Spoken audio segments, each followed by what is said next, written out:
The gyroscopic relay rings spin. The scale is crystal clear, as the energy builds up for that jump into the unknown. And from that moment on, there is no going back. All of this by design, one best viewed under the segment spotlight. Mass Effect 1's grand mass relay moment wasn't just shown out of the blue. Before that moment even comes, the immersive introduction to Mass Effect 1 starts with the character creation.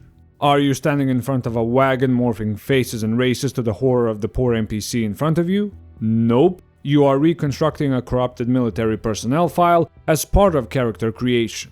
Your pre-service history, your psych profile, and your military specialization are all here for you to naturally determine.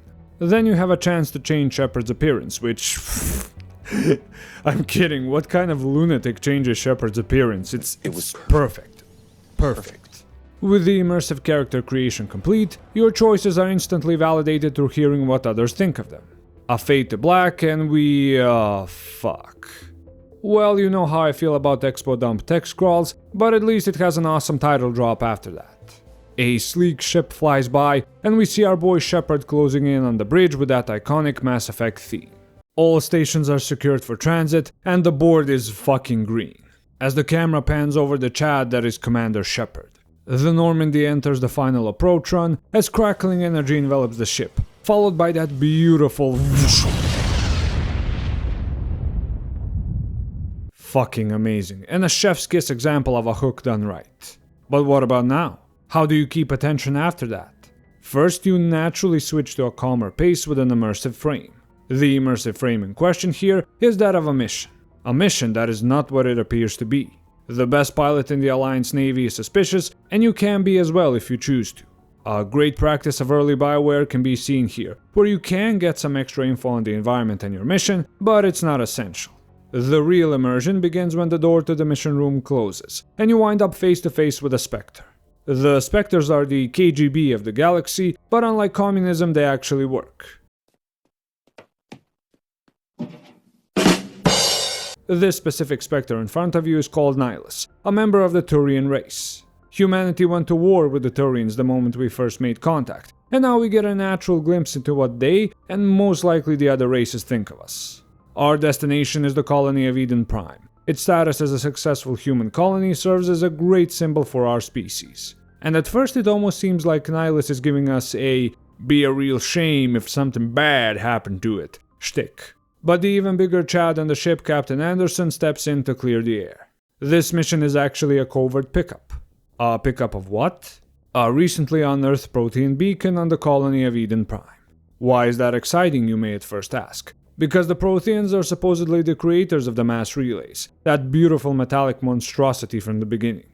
Now the plot thickens, and the curiosity to find out what's within the beacon skyrockets. But that's only the first layer of the mission. Spectre Nihilus informs us that he's here to observe us, and because we are a candidate to become the first human Spectre. Now both the curiosity and the stakes of the mission rise. But all BioWare wasn't done with the foreplay here, oh no. Before Anderson can hype us up even more for this mission, we are interrupted by an SOS directly from Eden Prime.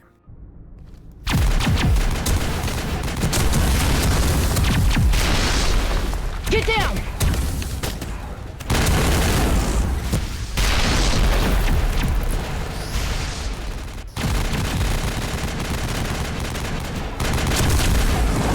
We are under attack, taking heavy casualties. I repeat, heavy casualties. We can't get evac. They came out of nowhere. We need...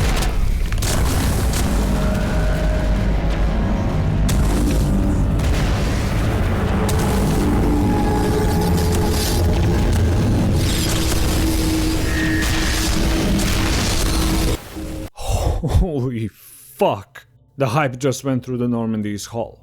No more talking, no more exposition, now we get to the glorious action, with one last close-up on that eerie ship. We close in on Eden Prime. Spectre Nihilus takes point to scout ahead, while we get some last orders from Captain Anderson. Once on the LZ, we get an eerie message from Nihilus on what's waiting for us up ahead.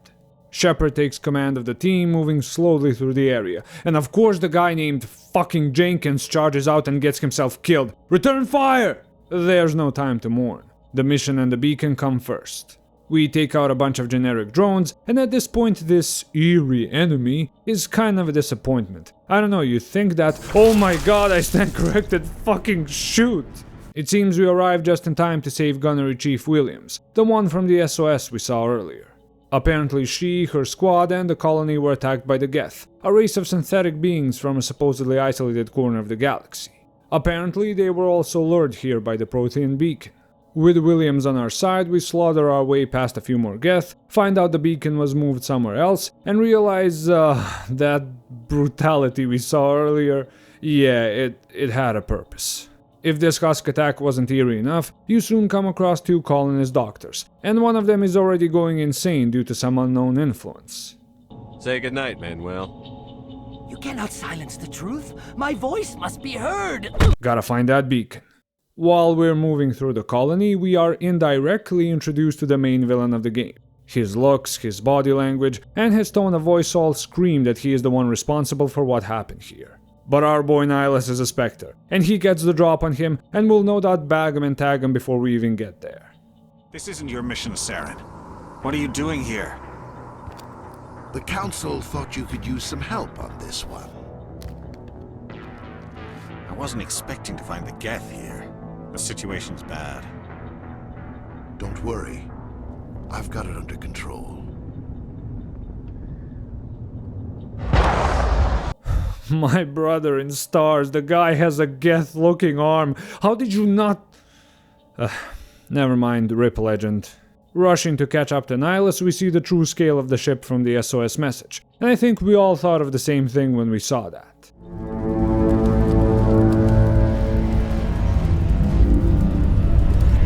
Damn, can't wait to kill that.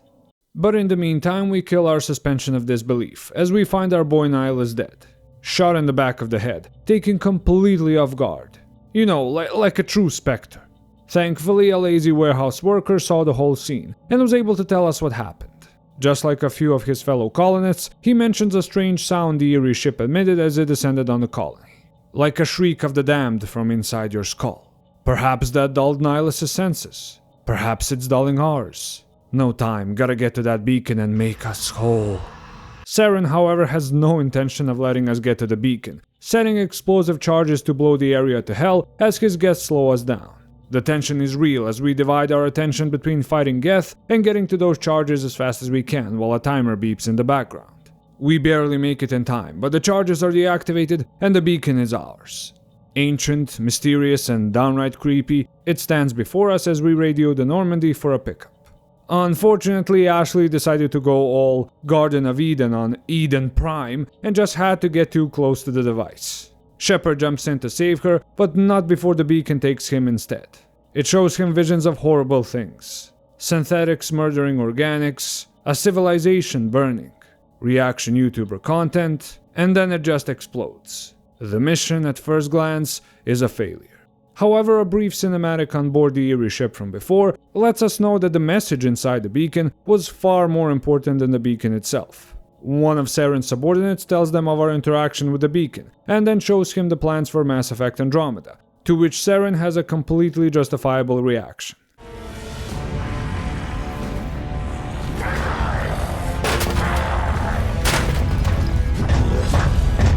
We then learn Shepard is thankfully alive and regaining consciousness in the Normandy sickbay. Shepard shares what he saw in the vision from the beacon, and Anderson shares just how much the mission went foobar. Nihilus dead, the beacon lost, and one of the oldest human colonies ravaged. Worst of all, the Citadel Council, effectively the rulers of the galaxy, want a direct update from us on what happened. Although this sucks for Shepard, it's awesome for us, because old BioWare saved one last awe-inspiring location to share with us before ending the introduction. The Citadel.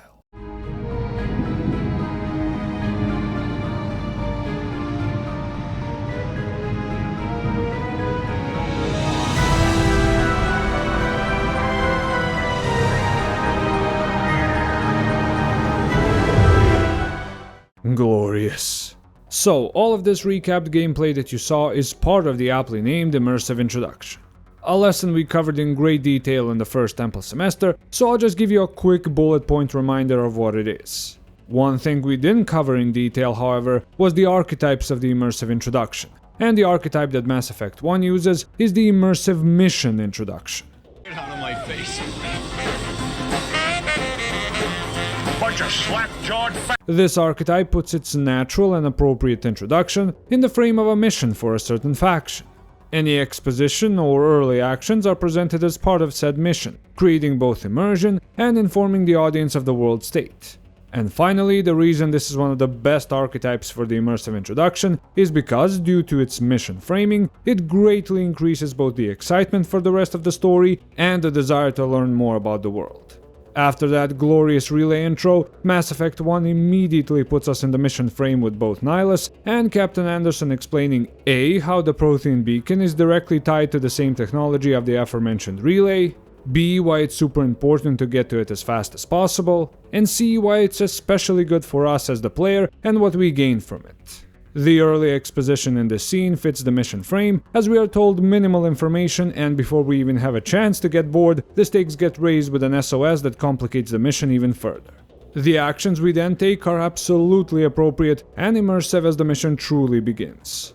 Finally, because the mission goal actually ends with an awesome foreshadowing of what is to come, our excitement and desire to learn more about the story skyrockets as the mission comes to a close. So whether you're a creator who wants to learn how to use this archetype for your own story, or an audience member who wants to identify, appreciate, and support creators who use it, you've come to the right place. As mentor of this temple, I'll teach you the lessons promised in the title. First things first, in order to use this archetype, you must ask the right questions. What mission-based tools of exposition do I have at my disposal? How can I make the actions during this mission both appropriate and a complement to the exposition? Can I use the end of this mission as a huge foreshadowing event for what is to come? For example, a first contact mission with a so far unknown enemy? Perhaps the design of this mission naturally leads us into exploring the powers of our character. Finally, what kind of exciting foreshadowing of what is to come can I put at the end of this task or mission? Now, thankfully, this archetype is pretty universal for all creators. Whether you're a novelist, screenwriter, or game designer, you can implement an awesome mission-based introduction to your story. A young and eager man following the orders of a mysterious veteran. A group of Marines having their operation go foobar under mysterious circumstances. Or doing an appropriate monster hunt as a professional monster slayer with your mentor. Now, a bit of advice just for the game designers, especially for RPGs. If your character has a lot of powers or skills you want to show off, try and frame the mission around slowly revealing each power without overwhelming the audience. I've found two great ways to do this. One is simply designing the layout and the enemies of the mission to naturally encourage the players to use their vast array of powers. The other is giving the players different options on the type of tools they want to use on the mission before it even begins. Finally, some universal warnings to all creators. Do not use the mission frame as an excuse to lore dump the audience. The mission frame helps the exposition go down easier, yes, but you are still very much in danger of overwhelming people with info if you get careless. And for the love of all that is gaming, do not have the characters talk about the controls in-game. It's not only boring, but it also destroys immersion completely. Shut up, Trask! As long as all actions and expositions match the natural beat of a mission, ideally with the info on a need-to-know basis mission like on Eden Prime, you are safe, and you will hook your audience in like Mass Effect 1 did. And be careful about the mission objective making sense. You don't want to go, we just arrived on this hellish battlefront with enemies on all sides, and you are our most elite warriors, and for your first mission, I need you to collect 10 boar ashes. Right, that about covers it. Now let's get to the— One moment, mentor. What is it, Tempest? If you're going to be racist again during the lesson, I swear to God. No, mentor. The US crime statistics supplied by Arhan Hyde have been removed from my rune pattern. The reason for the interruption is the fact you've forgotten to ask the temple visitors to subscribe. You always do that at the very end of the video, but that is not very cash money of you, dog. Right, good point. If you found this lesson useful, feel free to like, comment and subscribe, as it helps with the upkeep of the temple, and helps those who are still climbing find their way here. I need good subscribers. The temple. So in conclusion, a mission-based immersive introduction can be that spark that ignites the fire of your franchise for decades to come. Ask the right questions, be careful about the answers you provide to those questions, and be wary of mistakes in the introduction that could cause a schism in your fandom. To the new viewers who made it to the end, I bestow the title of Temple Legend. Welcome to the Brotherhood.